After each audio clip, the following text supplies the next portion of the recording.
Welcome to the channel guide for मलाइन। आज के इस वीडियो में हम बात करने वाले हैं हाइपरलिपिडेमिया के बारे में। आज के इस वीडियो में हम जानेंगे कि हाइपरलिपिडेमिया क्या होता है, इसके साइन एंड सिम्टम्स क्या हैं, इसके रिस्क फैक्टर क्या होते हैं और इसको हम कैसे डायग्नोस करेंगे। तो चलिए स्टार्ट करते हैं। तो सबसे पहले हम ये देख लेते हैं कि हाइपरलिपिडेमिया आखिर है क्या। तो हाइपरलिपिडेमिया को समझने से पहले आप इसकी मीनिंग को समझिए। इसकी वर्ड में ही इसका मतलब छुपा हुआ है। मतलब हाइपरलिपिडेमिया मतलब हाई, हाइपर मतलब हाई, लिपिड का मतलब लिपिड एंड एमिया का मतलब होता है ब्लड, यानी कि हाई लिपिड्स इन ब्लड। तो हाइपरलिपिडेमिया क्या है? हाइपरलिपिडेमिया एक ऐसी कंडीशन है जिसमें आपकी बॉडी में ब्लड में लिपिड की क्वांटिटी बढ़ जाती है। इसी कंडीशन को हम हाइपरलिपिडेमिया बोलते हैं। तो अगर बॉडी में लिपिड की क्वांटिटी बढ़ रही है तो उसमें हमें क्या प्रॉब्लम हो रही है? चलिए उसके तो हमें क्या प्रॉब्लम होगी। तो देखिए, अगर आपकी बॉडी में लिपिड की क्वांटिटी बढ़ रही है और आप उसको ट्रीट नहीं कर रहे हो तो वो लिपिड क्या होगा? क्योंकि लिपिड क्या है आपके बॉडी में, कहाँ पे है? ब्लड में है। तो अगर आप उस कंडीशन को ट्रीट नहीं करोगे तो वो ब्लड में लिपिड क्या है? ट्रैवल करता रहेगा और वो सारे बॉडी ऑर्गन्स में जाता रहेगा। ठीक है। तो क्या है, आपकी बॉडी ऑर्गन्स में एक पार्ट है आपका, क्या है? Coronary artery. कोरोनरी आर्टरी एक ऐसी आर्टरी है जो कि आपके हार्ट को ब्लड की सप्लाई करती है। ठीक है। तो क्या होगा, क्योंकि अब ये लिपिड की क्वांटिटी आपकी जो है वो ब्लड में जाता है और यही ब्लड पूरी बॉडी में ट्रैवल कर रहा है, तो ये ब्लड ट्रैवल करते करते कहाँ पर जाएगा? कोरोनरी आर्टरी में जाएगा। और वो कोरोनरी आर्टरी में जाने के बाद क्या होता है, जब आपकी कोरोनरी आर्टरी जो होती है, मान लीजिए ये आपकी कोरोनरी आर्टरी है और आपका इसमें ब्लड आपका ये फ्लो कर रहा है और इस ब्लड में अब क्या है? लिपिड है, छोटे छोटे, आप ये समझिए ये लिपिड्स हैं। अब क्या हुआ कि क्योंकि ये कोरोनरी आर्टरी में जा रहा है तो उसके बाद क्या करेगा, ये सारा लिपिड आपके कोरोनरी आर्टरी में जाके ब्लॉकेज क्रिएट करेगा। मतलब आपका जो ये लिपिड्स है वो लिपिड क्या होगा, आपकी कोरोनरी आर्टरी में जाके जमने लगेगा। जब जमने लगेगा, इसी कंडीशन को हम क्या बोलते हैं? प्लैग बोलते हैं। इस कंडीशन हम क्या बोलते हैं? इस कंडीशन को हम प्लैग बोलते हैं। प्लैग का मतलब क्या होता है? जब आपकी बॉडी में फैट का डिपोजिशन होने लगे तो उस कंडीशन को हम प्लैग बोलते हैं। तो ये प्लैग कहाँ फॉर्म हो रहा है? ये प्लैग फॉर्म हो रहा है आपके कोरोनरी आर्टरी में। और वो कोरोनरी आर्टरी क्या काम कर रही है?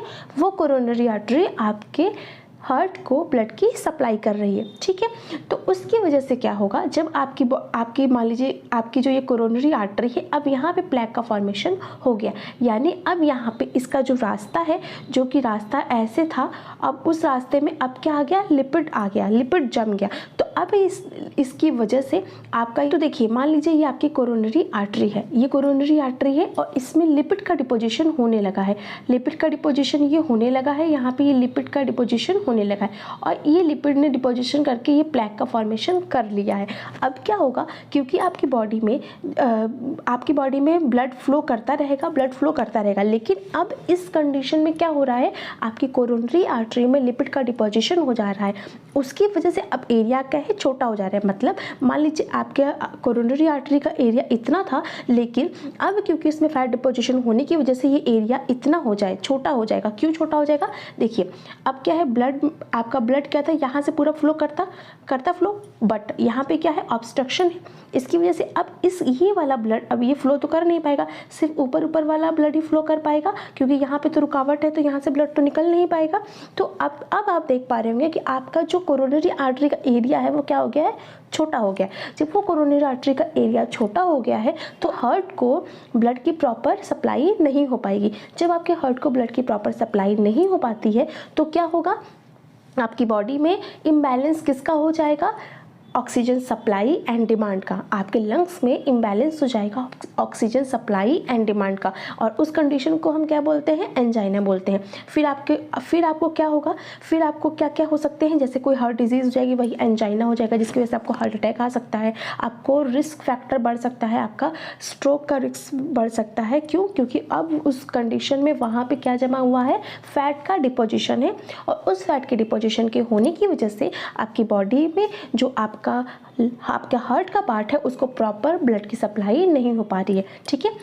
तो अब आपके दिमाग में एक ये सवाल भी आ रहा होगा कि तो ठीक है, हम क्या करते हैं, हम अपने डाइट से कोलेस्ट्रॉल को कट डाउन कर देते हैं, मतलब हम ना तो लिपिड खाएंगे ना तो आपकी बॉडी में लिपिड की क्वांटिटी बढ़ेगी।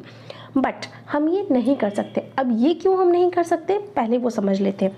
तो देखिए, आपकी बॉडी में आपने ढेर सारे हार्मोन्स पढ़े होंगे, ढेर सारे हार्मोन्स जो आपको डेली रूटीन में ज़रूरत होती है, जिन हार्मोन्स की, जिसकी वजह से आपकी नॉर्मल ग्रोथ होती है, उनको क्या है, वो उनकी जो सिंथेसिस होती है वो कोलेस्ट्रॉल से होती है। अब कोलेस्ट्रॉल क्या है, इटसेल्फ कोलेस्ट्रॉल क्या है, अब कोलेस्ट्रॉल क्या है, कोलेस्ट्रॉल इटसेल्फ क्या है, इटसेल्फ ये फैट ही तो है।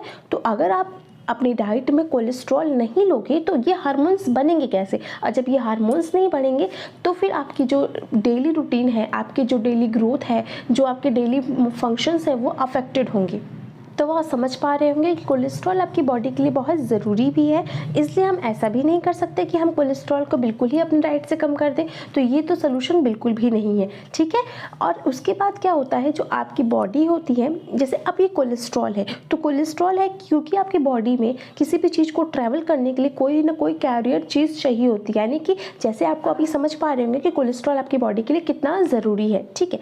अच्छा, आपकी बॉडी में कोलेस्ट्रॉल को ट्रैवल करने के लिए आपकी बॉडी में एक कैरियर प्रोटीन होती है। कैरियर प्रोटीन क्या काम करती है, ये कैरियर प्रोटीन क्या काम करते हैं, ये आपकी बॉडी में कोलेस्ट्रॉल को ट्रैवल करने में हेल्प करती है। आप मतलब ट्रैवल करने में हेल्प करने का मतलब ये हुआ, जैसे कि आप अपने घर से अपने इंस्टीट्यूट तक आते हैं तो किसी व्हीकल से आते होंगे, ऑटो रिक्शा कुछ भी किसी से आते होंगे, तो उसी तरीके से आपकी बॉडी में जो ये कोलेस्ट्रॉल है ये किस तरीके से ट्रैवल करेगा। अब आपकी बॉडी में तो कोई रिक्शा ऑटो है नहीं, तो वो किससे ट्रैवल करेगा, लिपोप्रोटीन से, लिपोप्रोटीन या फिर लाइपोप्रोटीन, जो भी आप इसको प्रोनाउंस करें, तो उससे ये ट्रैवल करेगा। तो आपकी बॉडी में क्या है, लिपोप्रोटीन जो होती हैं वो कितने टाइप्स की होती हैं, सबसे पहले हम देख लेते हैं कि कितने टाइप्स की हैं। तो 3 तरीके की लिपोप्रोटीन है, जिसमें पहला है हमारा वेरी लो डेंसिटी लिपोप्रोटीन, जिसको हम VLDL बोलते हैं, लो डेंसिटी लिपोप्रोटीन जिसको हम LDL बोलते हैं, और HDL यानी कि हाई डेंसिटी लिपोप्रोटीन।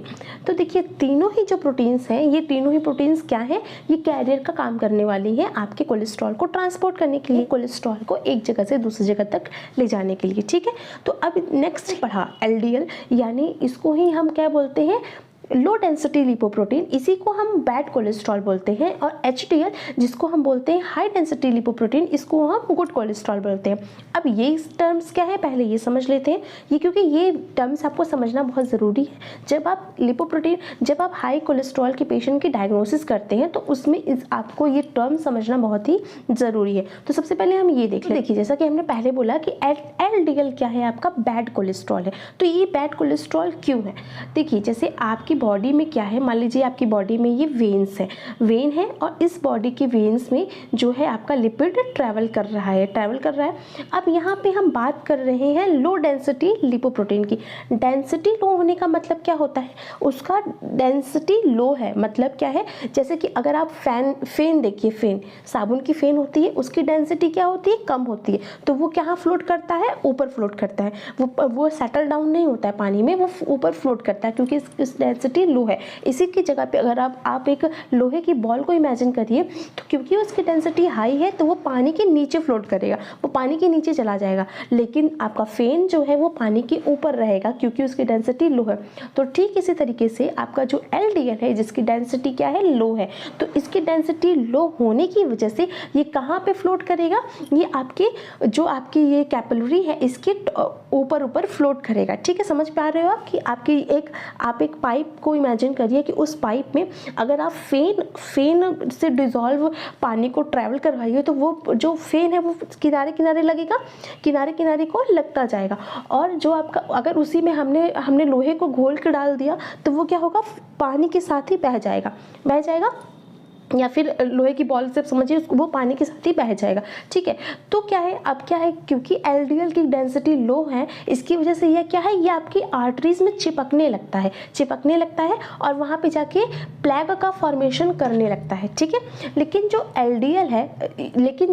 HDL है, यानी हाई डेंसिटी लिपोप्रोटीन है, क्योंकि इसकी डेंसिटी हाई है, इसकी डेंसिटी क्या है, हाई है, तो ये क्या करेगा, ये आपकी बॉडी में आर्टरीज में चिपकेगा नहीं। ये क्यों नहीं चिपकेगा, क्योंकि इसकी डेंसिटी डेंसिटी हाई है। तो अब ये क्या करेगा, ये आपकी बॉडी में जो आपकी कैपिलरीज है, मानिए ये आपकी कैपिलरीज है, तो यहाँ पे मान लीजिए आपका है ये HDL, यहाँ पे अब यहाँ पे ट्रैवल क्या हो रहा है, यहाँ पे अब ट्रैवल हो रहा है HDL। तो ये समझिए ये HDL ये ट्रैवल हो रहा है।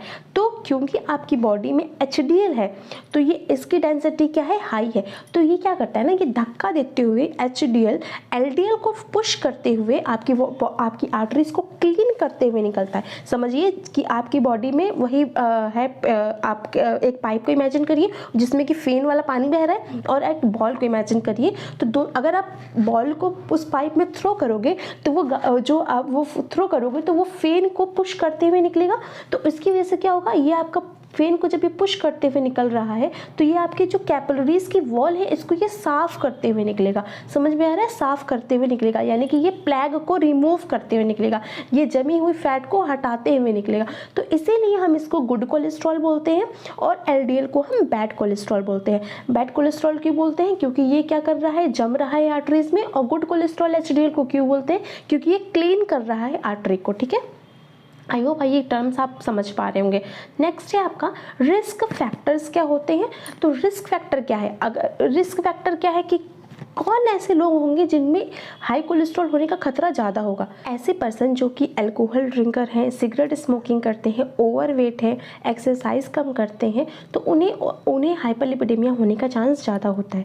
ठीक है, इसके अलावा कुछ ऐसी डिजीज़ेज़ हैं जिसमें आपको क्या होता है, हाई कोलेस्ट्रॉल होने का खतरा पड़ता है, जिसमें कि आपकी लीवर की कुछ डिजीज़ेज़ हो गई या फिर आपको किडनी की डिजीज़ेज़ हो गई, इसमें होता है। या फिर अगर आपको कोई ऐसी मेडिकेशन चल रही है जिसका साइड इफ़ेक्ट क्या है, हाई कोलेस्ट्रॉल, जिसमें कि आपकी कुछ डायबिटिक्स होती हैं, बीटा ब्लॉकर होती हैं, कॉर्टिकोस्टेरॉइड्स होती हैं, बर्थ कंट्रोल पिल्स होती हैं, ये सभी क्या इनके साइड इफ़ेक्ट होते हैं कि ये कोलेस्ट्रॉल के लेवल को हाई करती हैं। तो अगर आप इन चीज़ों का भी कंजम्पशन कर रहे हैं तो आपको हाई कोलेस्ट्रॉल होने का खतरा बढ़ जाता है। ठीक है, नेक्स्ट है हमारा टाइप्स ऑफ हाइपरलिपिडेमिया। अब कितने टाइप्स के हाइपरलिपिडेमिया होते हैं, तो दो तरीके के हाइपरलिपिडेमिया होते हैं। पहला होता है हमारा फैमिलियर मतलब जैसे कि आपके मम्मी पापा को है या फिर आपके दादा नाना को है, दादी नानी को है, तो मतलब अगर आपकी फैमिली हिस्ट्री रही है तो इस टाइप के हाइपरलिपिडेमिया को हम बोलते हैं फैमिलियर हाइपरलिपिडेमिया, और इसी को हम प्राइमरी हाइपरलिपिडेमिया भी बोलते हैं।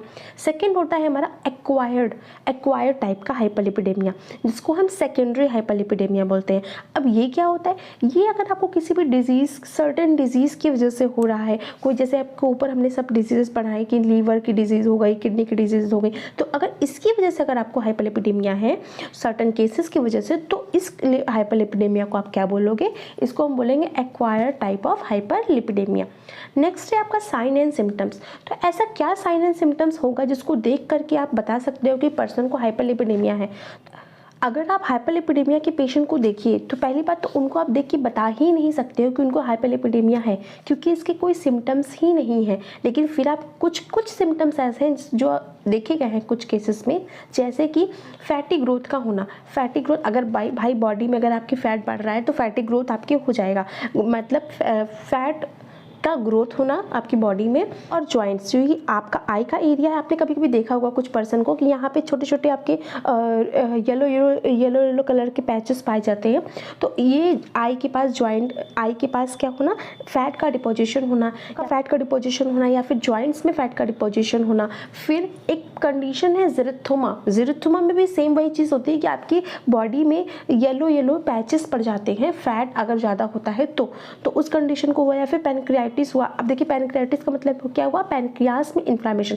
पैनक्रियाटिस का मतलब क्या हुआ, पैनक्रियास में इन्फ्लामेशन का होना, या फिर आपको क्या होना, हार्ट अटैक आना, स्ट्रोक्स, एथेरोस्क्लेरोसिस होना। तो ये सब चीज़ें तो बाद में होंगी। अगर आपको ये कंडीशन बहुत दिनों तक है, वर्स्ट हो चुकी है, तब आपको क्या होगा, हार्ट अटैक आना, स्ट्रोक होना, एथेरोस्क्लेरोसिस होना, ऑब्स्ट्रक्शन इन ब्लड वेसल होना, ये सब होना स्टार्ट हो जाएगा।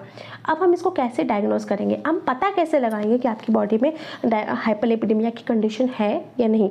तो सबसे पहली बात कि देखिए, हाइपरलिपिडेमिया को आप टेस्ट के थ्रू पता कर सकते हैं, ब्लड टेस्ट के थ्रू, क्योंकि इसमें क्या हो रहा है, इसमें लिपिड ही तो ज़्यादा हो रहा है ना ब्लड में।